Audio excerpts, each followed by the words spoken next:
Hola, bienvenidos a la tercera clase de Macroeconomía 1. En esta sesión voy a explicar la teoría de determinación de las ganancias de Kalecki. Dicha teoría intenta explicar cuál es el nivel de beneficio, ganancia o utilidad que pueden realizar las empresas en términos macroeconómicos. En el video o la clase pasada habíamos establecido que el valor de la producción o el PIB tiene que ser igual a la demanda agregada. Para refrescar un poco estos contenidos, el PIB es el valor de la producción de una economía en un periodo determinado, es decir, es el valor de todo lo que se produce, mientras que la demanda agregada es el gasto que realizan todos los agentes de la economía. Y habíamos dicho que este gasto podía provenir tanto de las familias, de las empresas, del gobierno o del sector externo. Pero había que considerar con el sector externo que había que restar todo lo importado. ¿Por qué? Porque todo lo que se produce en otros países que es consumido dentro del territorio nacional no iría considerado en el PIB, porque no es producción interna, es producción externa. Una vez establecida la igualdad entre PIB y demanda agregada, tenemos que esclarecer también de que la producción no solamente es igual al gasto agregado o la demanda agregada, sino que también es igual al ingreso agregado. Y en el video pasado se demuestra que el valor de la producción se subdivide en ingresos del capital y en ingresos del trabajo.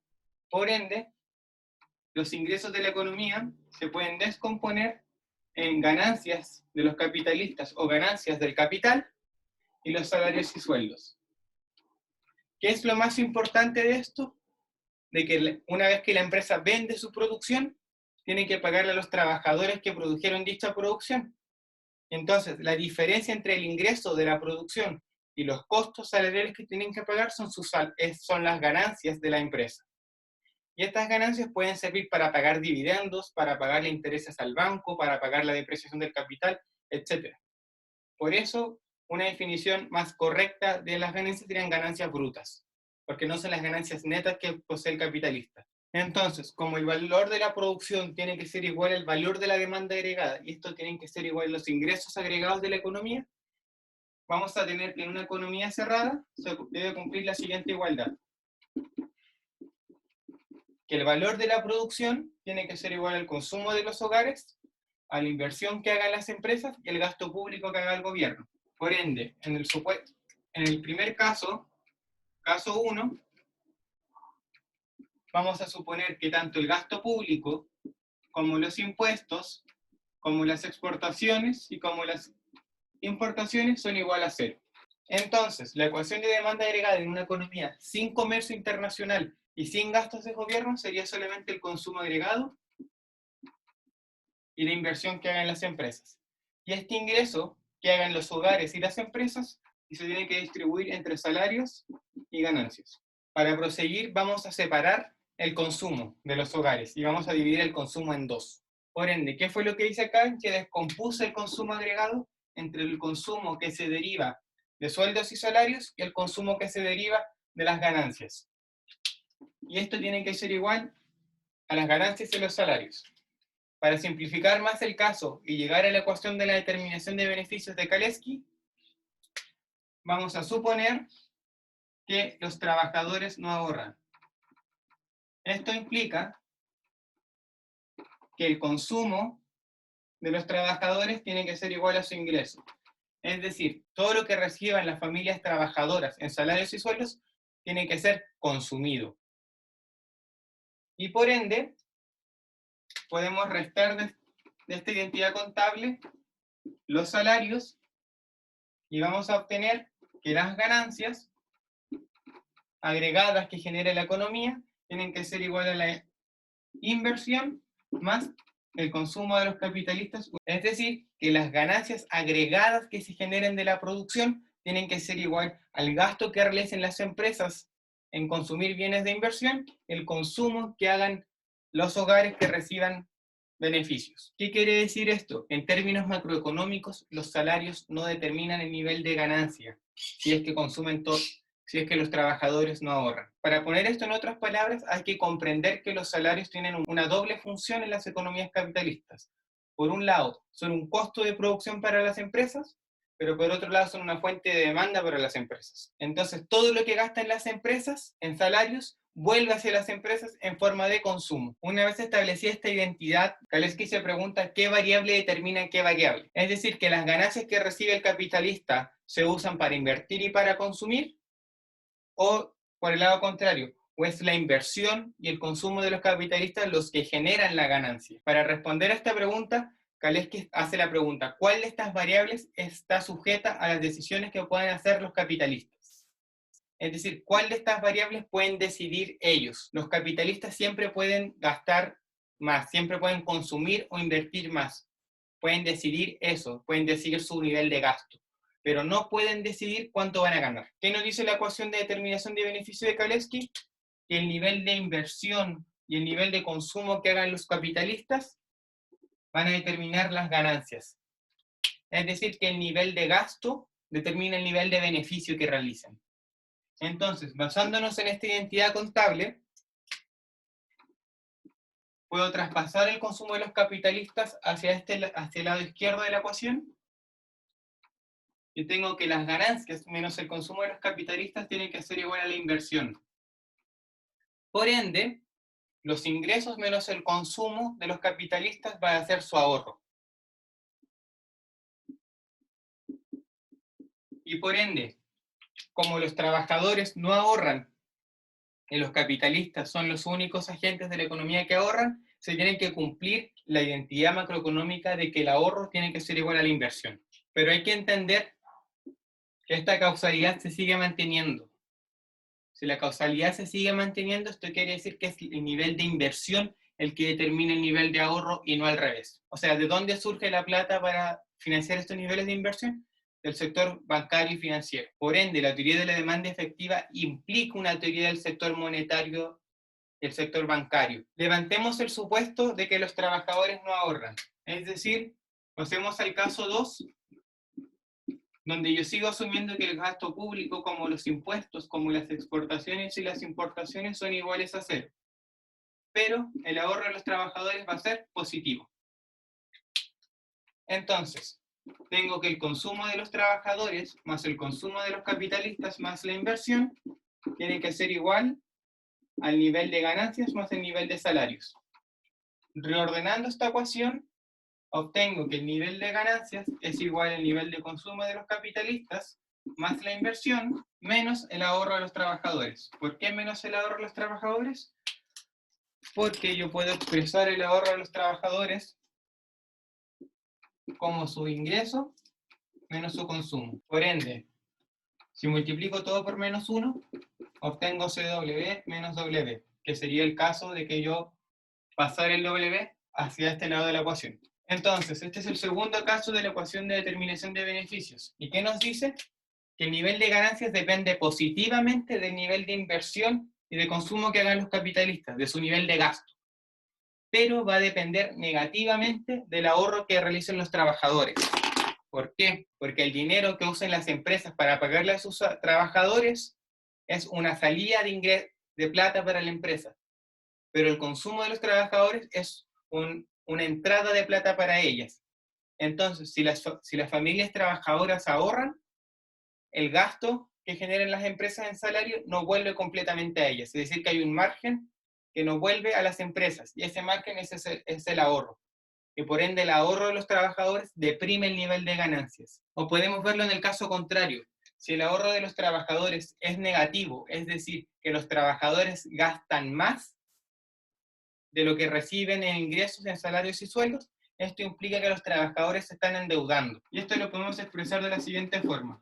Como ahorro negativo, podemos ponerle deuda de los trabajadores.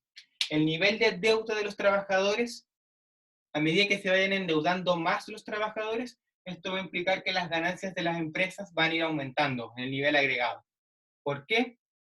Porque si las familias gastan más de lo que tienen, las familias trabajadoras gastan más que lo que tienen, esto va a implicar que la entrada de plata para las empresas que provienen de las familias va a ser mayor que la salida de plata por pago de salarios y sueldos. Entonces hay una diferencia que no proviene de ellos, sino que puede provenir, por ejemplo, del sector financiero.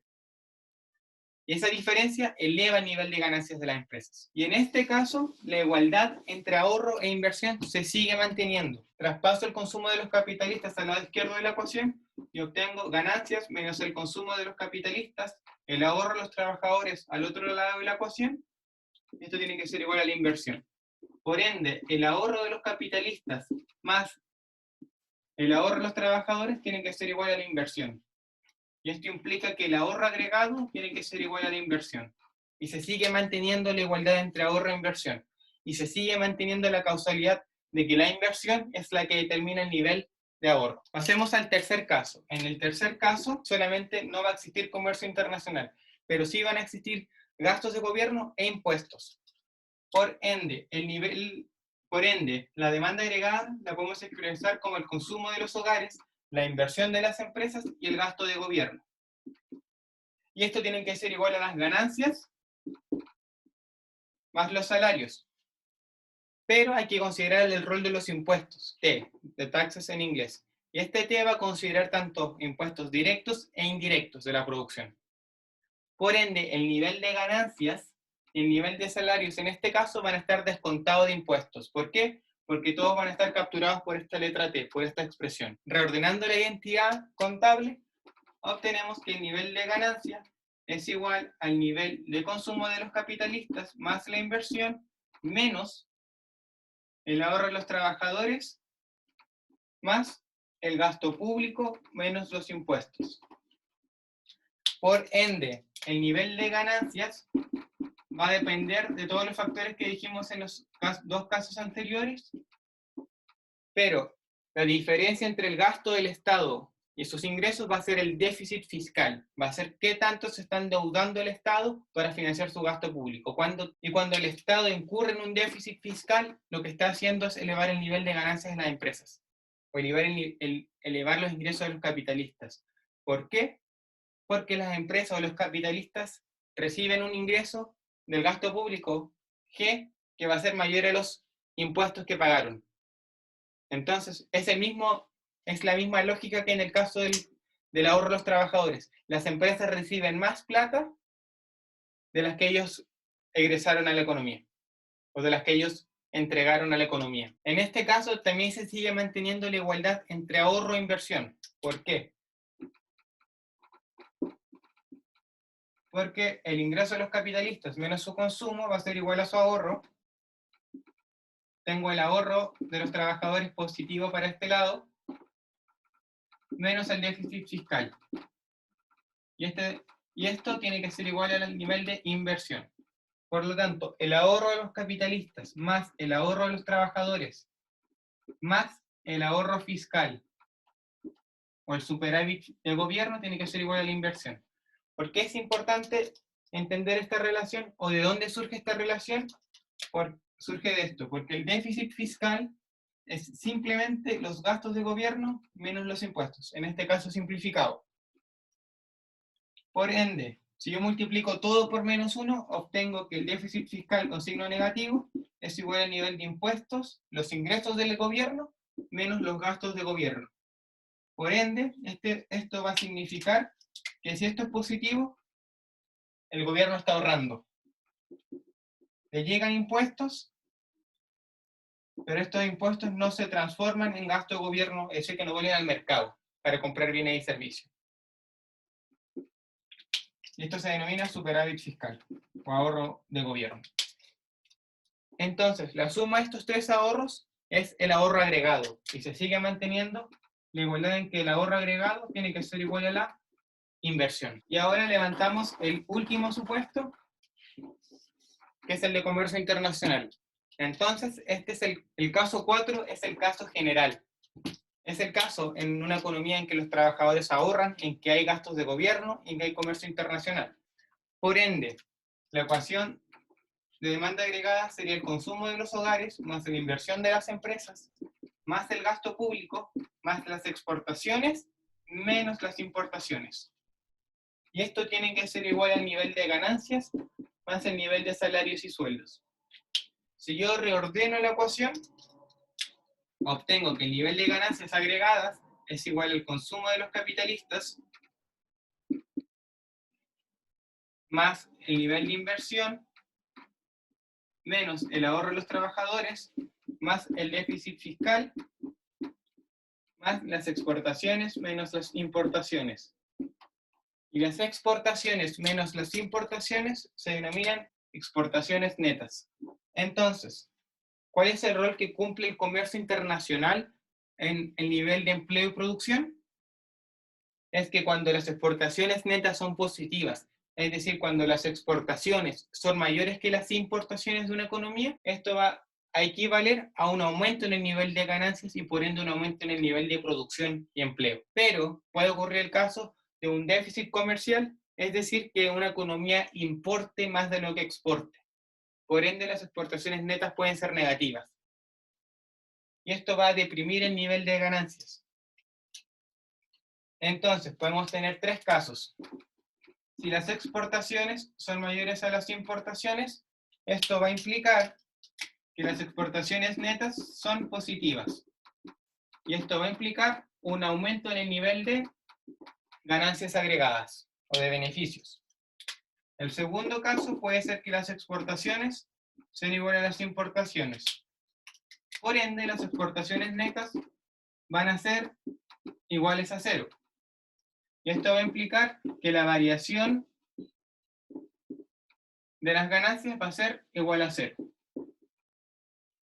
Es decir, si una economía se abriera al comercio internacional y exportara lo mismo que importara y la balanza comercial se mantuviera en equilibrio, no habría ningún cambio en el nivel de ganancias agregadas y por ende no habría ningún cambio en el nivel de empleo ni en el nivel de producción de la economía. Y por último, puede existir el caso que las importaciones sean mayor que las exportaciones.